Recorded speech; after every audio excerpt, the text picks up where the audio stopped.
Mga umalis sa ABS-CBN na laos, netizen umaasang di sila magsisi at babalik sa Kapamilya Network. Mainit na usapan ngayon sa social media ang tungkol sa ilang dating Kapamilya stars na umalis sa ABS-CBN upang lumipat sa ibang network ngunit tila unti-unting nawawala na sa spotlight. Maraming netizen ang nagsasabing iba pa rin talaga kapag kapamilya dahil kahit ilang taon na ang lumipas, nananatiling matatag ang suporta ng fans sa mga artista ng Kapamilya Network.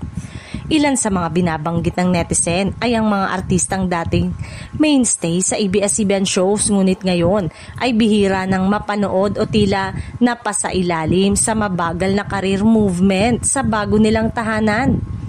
Ayon sa ilang netizen, sayang nung nasa ABS-CBN pa sila, tuloy-tuloy ang project at trending palagi. Ngayon, parang nawala na sa spotlight. Dagdag pa nila, sana raw ay magsilbing aral ito sa mga artistang iniwan ng Kapamilya Network noong panahon ng franchise denial. At ngayong unti-unti nang bumabangon muli ang ABS-CBN sa pamamagitan ng mga bagong project, partnership at TV shows ay baka raw gusto na nilang bumalik.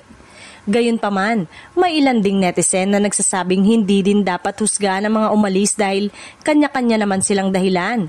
May ilan na lumipat para sa bagong oportunidad habang ang iba ay para sa personal na dahilan o mas maginhawang schedule.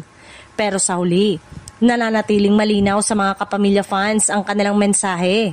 Ang tunay na bituin, mas magniningning kapag nasa tamang tahanan sa ABS-CBN.